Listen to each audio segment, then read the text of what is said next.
नमस्कार, बहुत बहुत स्वागत है आपका आयुर्वेद पर आधारित हमारे इस बेहद खास कार्यक्रम स्वस्थ विचार में। मैं हूं आपके साथ आपका साथी विकास। दर्शकों, स्वस्थ विचार कार्यक्रम एकमात्र ऐसा कार्यक्रम है जिसमें आपको आयुर्वेद से संबंधित जानकारी दी जाती है। तमाम आपको प्रकृति से जुड़े उन औषधि तत्वों के बारे में बताया जाता है जो आपके लिए बहुत ही ज़्यादा कारगर और अमूल्य होते हैं। यानी बहुत सी ऐसी चीज़ें हैं जो हमारे दिनचर्या में या हमारे जीवन में हमारे आसपास होती हैं, लेकिन हम उनका सदुपयोग नहीं कर पाते हैं और अक्सर छोटी बड़ी कई प्रकार की बीमारियों से हम ग्रसित या घिर जाते हैं। उसके बाद हमारे पास परेशानी का सबब उठाने के अलावा कोई रास्ता नहीं होता और ऐसे में जब हम परेशान होते हैं तो धन और समय दोनों का व्यय होता है। ऐसा आपके साथ ना हो, इसलिए हम इस कार्यक्रम के माध्यम से आपके अंदर वो जागरूकता उत्पन्न करते हैं ताकि कोई भी रोग शुरू होते ही आपको पता चले और आप बिना लापरवाही दिखाए उसका उपचार स्वयं से कर सकें। और इन सभी विषयों में हमारा मार्गदर्शन करते हैं जाने माने आयुर्वेद के ज्ञाता गायत्री सिद्ध पंडित श्री लक्ष्मण दास रतन भारद्वाज जी। चलिए सबसे पहले गुरु जी का स्वागत करते हैं, कार्यक्रम की शुरुआत करेंगे। गुरु जी बहुत बहुत स्वागत है, नमस्कार। दर्शकों, ये कार्यक्रम आपके लिए है और हम चाहते हैं कि आप इस कार्यक्रम का हिस्सा बने। यदि आपके साथ किसी भी प्रकार का रोग है, कोई भी शारीरिक कष्ट है, तो सीधे तौर पर आप इस कार्यक्रम से जुड़ सकते हैं। फ़ोन उठाएं, हमें कॉल करें या आप हमें व्हाट्सएप के ज़रिए संदेश भी भेज सकते हैं। व्हाट्सएप मैसेज में अपना नाम लिखें, उम्र लिखें, कहां से बात कर रहे हैं और पूरा सवाल हमें लिखकर भेजें ताकि आपका सवाल लिया जा सके और आपको मार्गदर्शन प्राप्त हो सके। चलिए आगे बढ़ते हैं, शुरू करते हैं अपने नए विषय पर चर्चा। गुरु जी, आज के इस अंक में हम बात करने जा रहे हैं मिर्गी। मिर्गी कई प्रकार की भी होती है, उसमें कई उसके प्रकार भी होते हैं, लेकिन मिर्गी एक तरह का फिट्स होता है, दौरे पड़ते हैं। ऐसे दौरे जो अक्सर इंसान को बहुत ज़्यादा परेशान कर देते हैं और वो कभी कभी जानलेवा भी साबित हो जाते हैं। तो सबसे पहले मैं जानना चाहूँगा कि आखिर मिर्गी जैसी जो बीमारी है ये किस वजह से फैलती है, किस वजह से उत्पन्न होती है और इसकी वजह से क्या क्या लक्षण उत्पन्न होते हैं जो हम पहचान सकें, वो सारी जानकारी हम आज आपसे जानेंगे। देखिए, एक मिर्गी होती है, एक चेहरा। अच्छा। मिर्गी का दौरा जिसको पड़ेगा उसके मुंह से झाग आती है जी। और चेहरे के दौरे में झाग नहीं आती, तड़पना हरकतें सारी एक जैसी होती हैं दोनों की। और मिर्गी का दौरा फास्फोरस की कमी से पड़ता है जी। अब फास्फोरस की कमी करने के लिए पूरे संसार के अंदर जो भी एलोपैथिक आयुर्वेद यूनानी दवाइयाँ देते हैं वो सिर्फ सोने की दवाइयाँ देते हैं, कंपोज देते हैं, जिससे कि उसका दिमाग सुन रहे, निंद्रावस्था में रहेगा, दौरा पड़ भी जाएगा तो तड़पेगा नहीं, ताकि दिमाग शिथिल हो जाता है। हाँ जी। परंतु ये जो है ये एक बहुत बड़ा धोखा है। जिसको मिर्गी का दौरा पड़ता है उसके दिमाग के अंदर एक कीड़ा होता है। जी। किसी को एक होता है, किसी को जोड़ा होता है। अब एक कीड़ा जब निंद्रावस्था से उठता है, भूख लगती है, खाने लगता है तो आदमी जो है तड़पता है। और इस कीड़े को मारने के लिए सबसे उत्तम जो दवाई है वो है फास्फोरस। तो फास्फोरस 21.80% लस्सी के अंदर है। यदि आप दिन में 4 या 5 बार उसको लस्सी का एक एक गिलास पिला देते हैं, एक गिलास पीने में 20 मिनट लेता है, तो दिन प्रतिदिन उसके दौरे में परिवर्तन आएगा। जब ये दौरा पड़ता है ना तो उसका दिमाग काम करता है, ना शरीर काम करता है। जैसे जानवर को काट के जानवर तड़पता है, ऐसे तड़पता है। और जब घंटे, 1.5 घंटे, 2 घंटे बाद उसको होश आती है तो उसका शरीर उससे संभाला नहीं जाता, बहुत ज़्यादा उसको थकावट।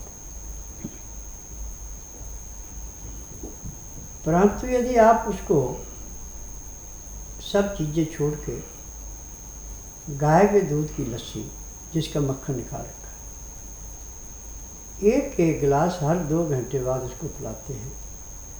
एक गिलास पीने में 20 से 25 मिनट लगा देता है।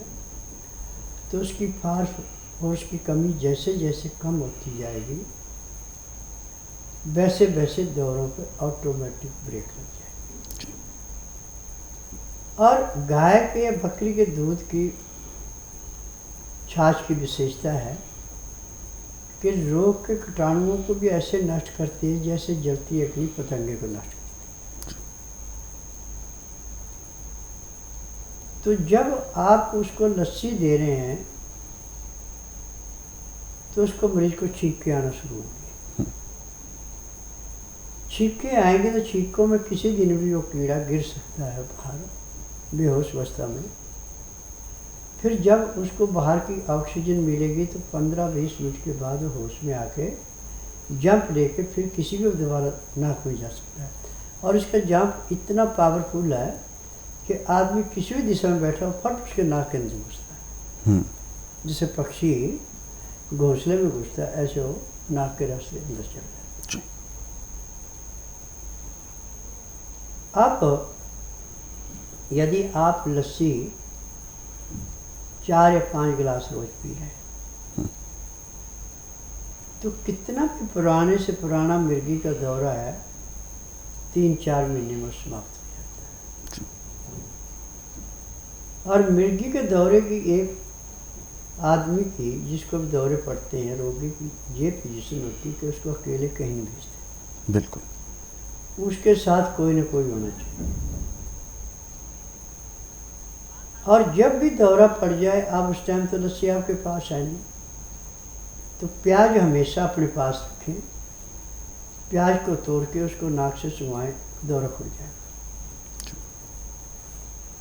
और लस्सी के अंदर उसको सिंधा नमक देना है पीने को, और कोई चीज़ नहीं देगी। और ऐसे भी दौरा पड़ गया उसके हाथ में आप नमक की डली देंगे तो दौरा पड़ जाएगा। ये मेरा 1 या 2 रोगियों पे आजमाया हुआ नुस्खा नहीं है, पता नहीं कितने लाख रोगियों पे मैं इसको आजमा चुका हूँ। किसी रोगी का इलाज 1.5 महीना, किसी का 2, किसी का 3 महीने चला, इससे ज़्यादा इलाज नहीं चला। आज ये पूर्ण रूप से स्वस्थ हैं। जिनको परिवार 10 मिनट भी अकेला नहीं छोड़ता था अब वो साल भर अकेले रहते हैं। परंतु यह है कि लस्सी उन्होंने अपना परमानेंट भोजन बना लिया। और लस्सी पचा पचाया स्रोत है ताकत का। ना तो इसमें लीवर को मेहनत करनी पड़ती, ना पैंक्री को, ना पित्ती को, ना गुर्दे को। जैसे जैसे जाती है वहाँ से अपना काम करके जितना इसका खून बना तिल को साफ जाके दिल को देके शरीर में ताकत देती है। और लस्सी पीने वाले की हमेशा एक चीज़ याद रखना कि उम्र चाहे उसकी कोई भी, उसके चेहरे पे झुर्रियाँ नहीं आएंगी, उसके शरीर में भी झुर्रियाँ नहीं आएंगी। और यदि उसके बाल सफ़ेद हो चुके हैं तो आस्ता आस्ता वो सारे फिर काले हो जाते हैं। क्योंकि वात, पित्त और कफ तीनों का नाश करने के लिए गाय के दूध की लस्सी एक किस्म का अमृत है। अब 25 या 26 साल जैसे लड़का लड़की उम्र क्रॉस करते हैं तो लड़के के दाढ़ी के बाल पहले सफ़ेद होते हैं, फिर सिर के होते हैं। और लड़की के बाल जो हैं 17-18 साल की उम्र में सफ़ेद होने शुरू होते हैं। ये सारी देन है आपके शैम्पू साबुन की। उसमें जो केमिकल है ये बालों को एक किस्म का खराब करता है। परंतु लस्सी पीने वालों को या लस्सी से स्नान करने वाले को, साबुन की अगर लस्सी से आप पूरे शरीर की मालिश करते हैं, हल्के गर्म पानी से नहाते हैं तो आपके चेहरे पे हमेशा ऐसे चमक रहेगी जैसे आप किसी किस्म की क्रीम लगा के आए। और आज मुझे इस बात की खुशी भी है कि जब भी किसी ऐसे रोगी का मरीज आता है कि मैं आपके आश्रम से दवाई ले गया था और मुझे इतने साल से मिर्गी के या चेहरे का रोग था जो कि मुझे परेशान करता था, और डॉक्टर ने कहा था कि जब तक जिएंगे तब तक दवाई खानी पड़ेगी। परंतु जब से आपके बताए अनुसार मैंने लस्सी और सिंगा नमक लेना शुरू किया, अब मैं पूर्ण रूप से स्वस्थ हूँ और दवाई खा के जो मेरे को कमजोरी महसूस होती थी वो अब कमजोरी नहीं। तो मैं उनसे एक ही प्रार्थना करता हूँ कि देखिए, उन डॉक्टरों ने, हकीमों ने थ्योरियाँ पढ़ी हैं, उनका प्रैक्टिकल नहीं, मेरा प्रैक्टिकल है। मैंने किसी संस्था से विद्या नहीं सीखी है, मैंने विद्या सीखी है सन्यासियों से, योगियों से, हकीमों से, जो ज़्यादातर जंगलों में ही अपनी ज़िंदगी व्यतीत करते थे। जी। आज मुझे 10,000 जड़ी बूटियों की पहचान है जिनसे मैं उपचार करता हूँ, और मेरे आश्रम की दवाई मेरे आश्रम के अलावा और कहीं मिलती भी नहीं। मेरा नाम स्वीति है। हम बड़ौद के रहने वाले हैं, और मुझे स्वस्थ विचार के बारे में मेरी नंद है, उनके थ्रू हम यहाँ पे आए हैं। उन्होंने अपना ट्रीटमेंट कराया था, उनके थ्रू हम यहाँ पे आए हैं। ये मेरा बेटा है, ये जब 4 महीने का था तब इसको फिट्स पड़ने लगे थे। मतलब एलोपैथी के अकॉर्डिंग तो वो फिट्स थे। उसके बाद इसका 2-2.25 साल ट्रीटमेंट चला है अपोलो दिल्ली, वहाँ से इसको कोई फ़ायदा नहीं हुआ। ये वेंटिलेटर पे भी रहा है उनकी वजह से, स्टेरॉइड्स वगैरह की वजह से। इतने स्टेरॉइड उन्होंने दिए कि इसको इन्फेक्शन हो गया, और आए दिन इसको हर दूसरे-तीसरे हफ्ते ये एडमिट रहता था। फिर हम जब यहाँ पे आए हैं, उसके विदिन 4 महीने में ये बच्चा बहुत ठीक हो गया। 4 महीने के अंदर ही इसके फिट्स पड़ने बंद हो गए। उन्होंने फिट्स बताए, गुरुजी ने बताया कि इसको नसों का ब्लॉकेज है। गुरुजी के कहने के अनुसार ये बहुत ठीक हो गया है। अब इसको ना तो दौरे आते हैं, खड़ा होने लगा है, पहले बिल्कुल नहीं खड़ा होता था, ऐसे लेटा रहता था बस। खाने पीने की भी कोई सूझ नहीं थी, कोई आवाज़ दे कोई रिएक्शन नहीं करता था। अब ये खेलता है, एक्टिव है, सारे काम करता है, अपने पहचानता है। हाँ, मेरा नाम मगन चंद यादव, मैं आगरा का निवासी हूँ, और काफ़ी दिन से मैं मतलब पेट की बीमारी और डायबिटीज़ और उसके अन्य व्यवस्थाएं जो मेरे शरीर की बिगड़ी हुई थी, मैं अंग्रेज़ी दवाई करते करते थक गया। करीबन 10 साल से मैं इस रोग को भुगत रहा था। आखिर में टीवी के माध्यम से मुझे स्वामी जी का पता चला, उसके बारे में फिर मैं यहाँ आया। जब उन्होंने नंबर देखा, मुझे बताया कि ये परेशानी है और निचले हिस्से को क्यों नहीं ठीक करते हो, तो मेरे सामने इसी आशा से आपकी शरण में आया हूँ, और मैंने दवा ली और मुझे काफ़ी फ़ायदा हुआ। मैं यहाँ पर एक चीज़ और जानना चाहूँगा, जैसा कि आपने लस्सी का बहुत अच्छा एक उपचार बताया है, ख़ास तौर पर इस तरीके के जो मरीज़ होते हैं जो लस्सी को ज़्यादा तवज्जो देंगे और औषधि के तौर पर पिएंगे, तो क्या ऐसे में आपने जैसा कि कहा कि ये एनर्जी भी देता है और एक तरह से भोजन का भी काम करता है, तो क्या इसके साथ जो लेने वाला भोजन है वो हल्का लेना चाहिए या किस तरीके का सुपाच्य लेना चाहिए? देखिए, भोजन चाहे आप किसी भी उम्र में हैं, कैसे भी हैं, हल्के से हल्का भोजन लेंगे तो आप सुखी रहेंगे। जी। जैसे गृष्ट भोजन, बासी भोजन, बेटैमा भोजन लेंगे तो आपको फिर रोगों से भोगना ही पड़ेगा। जी। आज जो BP, sugar, high blood pressure, low blood pressure, टांग में दर्द, कमर में दर्द, सिर में दर्द, ये सब के खान पान की देन है। जब आपका लीवर पूरा पचाएगा नहीं, पैंक्री इंसुलिन बनाएगी नहीं, पित्ते में तेजाब बढ़ेगा, गुर्दा पूरा फिल्टर नहीं करेगा, तिल्ली बनाए गए खून को स्वीकार नहीं करेगी, तो फिर आपको रोगों से जूझना पड़ता है। जी। आज 100 में से 80% को कैंसर पाया गया। जी। क्योंकि मैं नाड़ी वैद्य हूँ। नाड़ी कृष्ण में जब वो चीज़ें मिलती हैं तो रोगी को संचेत करते हैं कि देखिए आप खान पान पर ध्यान दें, आपके खून के अंदर इन्फेक्शन हो गया। कैंसर खून का भी है, हड्डियों का भी है, दिल का भी है, फेफड़े का भी है, लीवर का भी है, गुर्दे का भी है। कैंसर कहीं भी कैसा भी है, गाय का दूध, गाय का दही और गाय का मट्ठा कैंसर को भी ऐसे चाटता है जैसे नीम की लकड़ी को चाटता है। बिल्कुल। तो दर्शकों, ये जो चीज़ें आप सभी को बताई गई हैं, लस्सी एक ऐसी चीज़ है जिसको अक्सर हम भोजन के साथ एक कॉम्प्लीमेंट्री के तौर पर ज़रूर लेते हैं, स्वाद के तौर पर ज़रूर लेते हैं, लेकिन इसको हम औषधि के तौर पर कैसे सेवन कर सकते हैं, बहुत बेहतर और सरल अंदाज में हमें गुरुजी ने अभी समझाया है, जिसको सभी दर्शकों ने नोट ज़रूर कर लिया होगा। इसीलिए हम आप सभी को कहते हैं, जब भी आप इस कार्यक्रम को देखने बैठें तो कॉपी और पेन लेकर ज़रूर बैठा करें।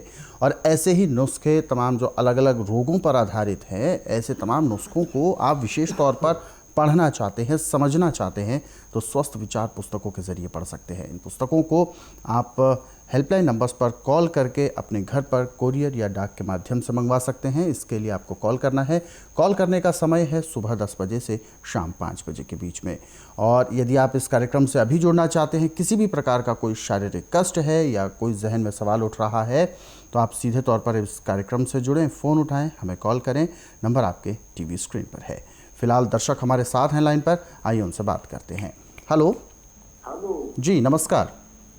नमस्कार जी, क्या शुभ नाम है आपका? मेरा नाम वीरेंद्र कुमार है। कहाँ से बात कर रहे हैं आप? हम तो अभी रांची में फोर्सेज हवा के रहने वाले बिहार के हैं। जी, अपना सवाल पूछें, गुरुजी आपको सुन रहे हैं, बताइए क्या समस्या है आपकी? मेरा जो बच्चा है 8 साल का होने वाला है, नहीं सुनता है, नहीं बोलता है। 8 साल का बच्चा है, अब हुई है उसको समस्या या बचपन से है? ना पैदाइश से है, बच्चे में पैदाइशी समस्या है। देखिए, जब बच्चा माँ के पेट में होता है और ठंडी चीज़ें ज़्यादा सेवन कर ले तो बच्चे के दिमाग में नज़ला जम जाता है, जिससे ना तो सुनाई पड़ता है ना वो बोलता है, और हमेशा वो दूसरे पे निर्भर रहता है।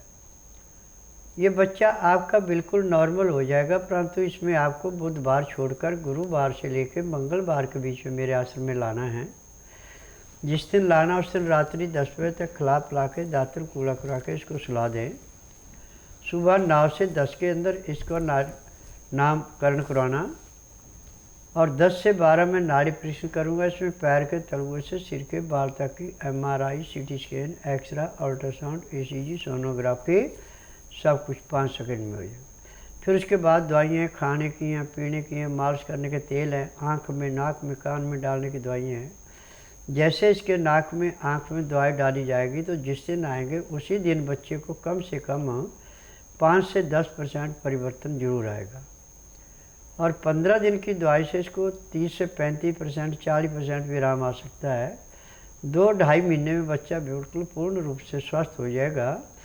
आपने टीवी के माध्यम से ऐसे कई बच्चों के माँ बाप के इंटरव्यू सुने होंगे जिनको डॉक्टर ने कहा था कि ये सारी उम्र आप पे बोझ रहेगा, ये कभी ठीक नहीं हो सकता, इसका इलाज पूरे संसार में कहीं नहीं है। परंतु मेडिकल साइंस में, आयुर्वेद, यूनानी में जो इलाज नहीं है वो मेरे पास इलाज है, क्योंकि मैं नाड़ी वैद्य हूँ। मुझे 10,000 जड़ी बूटियों की पहचान है जिनसे मैं उपचार करता हूँ। इन जड़ी बूटियों में ये विशेषता है कि आंधे को दिखाना, बहरे को सुनाना, गूंगे से बुलाना, बांझ से संतान उत्पत्ति कराना, नमर्द को मर्द बनाना, इन दवाइयों के अंदर की विशेषता है। अनहोनी को होनी करके दिखाना। तो तभी होगा जब आप बुधवार छोड़कर गुरुवार से लेकर मंगलवार के बीच में इसको मेरे आश्रम में लाएंगे तो उसी दिन कम से कम 5 से 10% आराम तो इसको ज़रूर मिलेगा। बिल्कुल। तो वीरेंद्र जी, जो आपको सलाह दी गई है आप उस पर अमल करें और जल्द से जल्द स्वस्थ विचार आश्रम आ सकते हैं। अधिक जानकारी के लिए आपको हेल्पलाइन नंबर्स पर कॉल करना है। और सभी दर्शकों को मैं यही बताना चाहूँगा कि यदि आप इस कार्यक्रम में अभी जुड़ना चाहते हैं तो बिल्कुल देर ना करें, फ़ोन उठाएं, हमें कॉल करें, या आप हमें व्हाट्सएप के ज़रिए संदेश भी भेज सकते हैं। फिलहाल आगे बढ़ते हैं कार्यक्रम में और सवालों का सिलसिला शुरू करते हैं। और जो व्हाट्सएप मैसेजेस हमारे पास आए हुए हैं ये पहला व्हाट्सअप मैसेज हम ले रहे हैं, अखिलेश तिवारी जी हैं और अखिलेश तिवारी जी ने अपना मैसेज भेजा है वाराणसी उत्तर प्रदेश से और ये बताते हैं उम्र है इनकी 41 वर्ष और पिछले 12 वर्ष से इनको मिर्गी की एक समस्या शुरू हुई थी। हालांकि एक इस समय कार्यक्रम देख रहे हैं, ये जानना चाहते हैं कि मिर्गी तो इनकी ठीक हो गई है और रेगुलर अभी भी वो कोर्स चल रहा है, लेकिन इनके शरीर में मिर्गी तो ठीक है लेकिन अब झंझनाहट शुरू हो गई है और वो झंझनाहट पिछले 3 साल से बनी हुई है, तब से दौरा नहीं पड़ा है। देखिए, झंझनाहट जो है, जो आपने एलोपैथिक दवाइयाँ खाई, ओवरडोज खाई है, उसने नसों के अंदर जैसे लकड़ी सूख के अकड़ती है ऐसे नसों के अंदर सिकुड़न पैदा की है। आज जिसमें खून का दौरा पूरा नहीं चलता, जब खून के दौरे में रुकावट आती है उसको ऑक्सीजन पूरी मिलती, तो जैसे पक्षी को करंट लगने से या कांकर मारने से बेहोश होकर तड़फ के मर जाता है, ऐसे नसों के अंदर झंझनाहट होकर खून का दौरा थोड़ा तेज होता है, परंतु वो रोग कटता नहीं है, वो रोग दबा है और ये किसी टाइम भी आपको दोबारा परेशान कर सकता है। इंग्लिश दवाइयाँ आप बिल्कुल छोड़ दें और जो मैंने लस्सी का अभी जो विधान बताया इसको यदि आप करते हैं और इसमें लस्सी में आपने थोड़ा सा नमक डाल लेना, सिंधा नमक, दूसरा नमक कोई नहीं डालना, और हमेशा अपनी जेब में थोड़ा से नमक की डली रखें सिंधे की। कोई भी हलचल हो तो उसी टाइम हाथ में नमक ले लें तो आपको दौरा नहीं पड़ेगा, ना झंझनाहट होगा, तो रोग भी ठीक होगा और आपकी समस्याएं भी दूर होंगी। और स्वस्थ विचार आश्रम से संबंधित कोई जानकारी आप जानना चाहते हैं तो हेल्पलाइन नंबर पर कॉल कर सकते हैं। दर्शकों, हमारे इन कार्यक्रमों को आप अपने सरल और सुविधाजनक समय पर देखना चाहते हैं तो YouTube के जरिए देख सकते हैं। हमारे YouTube चैनल स्वस्थ विचार सेहत की बात, इस YouTube चैनल को आप सर्च करें, सब्सक्राइब करें और इन कार्यक्रमों को ज़रूरतमंदों तक शेयर भी ज़रूर करें। फिलहाल वक्त इशारा कर रहा है विराम देने का। गुरुजी, आप हमारे स्टूडियो में आए, कीमती मार्गदर्शन दिया, आपका बहुत बहुत धन्यवाद। नमस्कार। दर्शकों, आज के इस विशेष कार्यक्रम में बस इतना ही। आप सभी लोग स्वस्थ रहें, निरोगी रहें, इन्हीं शुभकामनाओं के साथ हम आपसे लेंगे इजाज़त। अगले अंक में आपसे फिर होगी मुलाकात एक नए विषय के साथ। तब तक के लिए मुझे दीजिए आज्ञा। नमस्कार।